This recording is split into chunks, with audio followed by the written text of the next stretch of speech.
Victor Wembanyama is still one of, if not the most talked about player in the entire NBA following the NBA draft, and people had a lot to say about him following Summer League for better or worse. Yeah, I mean, definitely talked about for two different reasons if you compare game one and game two. You know, game one to a lot of people, didn't look the best. I'd definitely chalk it up to maybe nerves and pressure, and that comes expected with all the hype that was around him, but he definitely didn't play bad. I mean, yeah, maybe he got absolutely postered, but hey, he didn't play that bad, honestly. He played good defense for the most part. He moved the ball pretty well. Didn't shoot the best, but I mean, look what happened with Mr. Miller as well. I mean, it just doesn't happen. The nerves and the hype, it's hard. It's completely different. But I mean, game two was completely different. He was spectacular. He was nailing threes, that turnaround post shot. He was getting to the rim pretty easily, blocking shots. He definitely showed us his big arsenal of moves in his bag. Yeah, I mean, it took him a little bit right away, but he got a taste of the expanded room on the court in the NBA, and that alone, it takes a while to adjust to.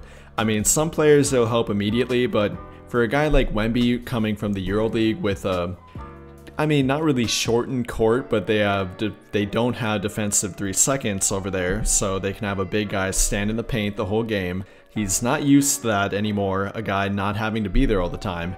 And then more versatile defenders too. Even in Summer League, they're teaching, I mean, more versatile defense to play power forward in the NBA nowadays. You gotta either shoot the 3 ball or be able to switch pretty much 1 through 5, if not both. And all that, it takes a little while for a young guy to adjust to, especially coming from the EuroLeague. But yeah, like you said, the shooting wasn't good in game 1, shot 2 for 13 from the field, had only 9 points, and got postered. But he had 5 blocks, and people really undersell defense, and I hate it. He looked great defensively. He was switching on pretty much anyone when needed to. Was the ultimate last line of defense, other than getting posted again. But he looked great defensively, and then right away in game 2, automatically looked better offensively. 27 points, 12 rebounds, shot 9 of 14 from the field, and had 3 more blocks to go with it. And in total, 8 blocks in only 2 Summer League games in 54 minutes of action. Again, talking about Summer League, but if we're going to overreact to his offense, let's overreact to his defense. He looked incredible, and I think that'll translate to the NBA right away too. I mean, it definitely will, 100%. And it's like you say, the Summer League's no joke. I mean, guys are coming out to show their shine and try and make it in the NBA. Like, it's no joke. It's not just everyone chilling. It's hard. It's a high level of competitive players competing to try and honestly change their lives. So yeah, I mean, we talk about his offense game 1. I mean, who cares? Defensively, he was great. And just to add to your point, I guess, beat the horse to death, his defense is insane. It's going to translate just fine. I think that, sure, some of those players that are bigger, the Joel Embiid, Anthony Davis, I think they might muscle him around, but he's so versatile. He's so long. Like, it's going to translate just fine. If he can stay healthy, that is, I guess, it's going to translate just fine. Yeah, I guess we'll just see from there. Yeah, and kind of how you referred to him defending the Joel Embiids, Nikola Jokic's of the world, I think they're really going to hide him away from that, probably even like the first 3 to 5 years of his career while he gets stronger, which they should. He's quick enough to switch onto forward, so I think it's pretty much a guarantee they're going to have him play power forward both offensively and defensively. Maybe for the final few minutes of the game they'll have him go to the 5, but they're going to avoid him having to match up one-on-one with guys like Joel Embiid, Jokic, Anthony Davis, all of them, and they'll be able to too. They have the luxury of playing him at the 4. He can switch, he can figure it out offensively, and he can still be that help defensive guy for them. If anything, I think that'll be really intriguing. Whoever they have at the 5, it'll probably be Zach Collins, but yeah, you can kind of take advantage of him one-on-one, but you got that immense shadow behind him with like an 8-foot wingspan in Wembanyama, and that's going to be a lot of fun to watch, in my opinion. No, 100%. You know, I think that's a good point. They're going to be able to avoid that, and they definitely should. I think some teams might try and abuse that. But yeah, Zach Collins, I kind of forget about him, and even though we just talked about him, but I kind of forget about him. He's big. He's not quick, but he's big. He's strong. He'll be able to be there, and Wemby will be kind of over there for help, like you said. And I think that won't be too big of an issue. I am interested to see like I said, he's kind of like his shot is quick. I don't know if it's necessarily high, but it's quick. They're going to get swaps in the NBA in regular season. They're going to get swaps. He's going to be able to catch and shoot. We saw really good glimpses of that in game 2. I'm really not worried about it at all. And I guess one of the big things I think, and I'm going to ask you, is after seeing him in these first 2 games, does that change your opinion on how deep you think they'll make it? Okay, it's like a team. Yep. No, not really. I think everyone, like I said, overreacted to Wembanyama, and in reality, I don't think anyone's really rating the Spurs. I know we did the last time we talked about them, and I'm probably a bit higher on them than other people are, other than maybe Spurs fans, of course, but even after Summer League, which again, I'm not overreacting to one bad offensive game from Wembanyama, I thought they would maybe do a little more in free agency than they ended up doing. They really didn't do much, but I think they could still be a dark horse team to be a 10th seed. 9th would probably be their ceiling yet, but kind of replicate what the Thunder looked like last year. A fun team to watch that they're competitive, unless, of course, the front office tries to pull the plug and puts Wembanyama on a minute restriction and trades whatever veterans are playing well at the trade deadline.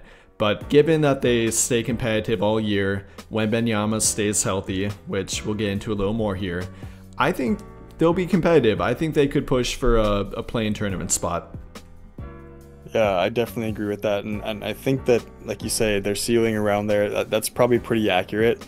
But, obviously, again, like you say, it just kind of depends on how everyone stays stays healthy. And that's a good point also. You kind of forget that these teams are building, right? Like, they're not trying to just get in and win. It's a long game. The NBA's chess, not checkers, especially when you have someone like Wemby, who is, like, to be honest, we'll probably never see someone like this in our lives, and if not for the next, like, 20 years. You never know the development of players, but I think they're going to be cautious with him, like you say. I hope that he gets to be developed in a way that we've never seen before with any player like that, because right now, as young as he is and how versatile he is, he's already kind of a freak. And I think, like, moving forward in the future, if he gets developed properly, it's just going to be unreal. Yeah, I mean, we really haven't seen anything like him before. You can kind of compare him to Porzingis, a little bit Chet Holmgren, even though we haven't seen him before really either in the NBA anyways. But no, he's kind of his own player, especially offensively. Porzingis, other guys you can compare to him kind of don't move like Wembanyama can. If he figures it all out, whether it be his shooting, dribbling, which he does need to dribble a little bit lower and stay closer to his body, but given that he figures all that out, he could be completely different than anything we've ever seen before. And they'll be patient with him. I'm kind of questioning how patient, given that Popovich is getting older. They did bring him back on a very large and long-term contract for a head coach, but I can't imagine he wants to coach another 10 years. I mean, he's already 73-ish, I think. Can't imagine he's going to be too patient. I imagine they want to start competing within a 2 to 3 year time frame, if not even sooner. But yeah, everything will ride on Wembanyama for them. And from this season alone, I'm very confident about him from a defensive standpoint. Offensively, it might take a little while, but after he gets used to the speed of the NBA and the space, I think he'll get it down pretty quickly. What are your thoughts on that after that post-game interview? And he asked if he thought the NBA was easier or if over in France was easier, and he said he thinks the NBA is easier. I mean, yeah, we've heard that a number of times from EuroLeague guys. Luka Doncic pretty much said the same thing. And offensively, I think it's probably true, given, again, defensive 3 seconds in the NBA. A big guy can't stay in the paint the whole time. They have to move around. And more space in the court. There's more three-point shooting in the NBA. Everyone's getting pulled away from the rim, a lot more easier to get to the rim pretty much too. And it's quicker, of course. You're going to get more transition opportunities, more space in the court. Yeah, I mean, I agree with him from that standpoint.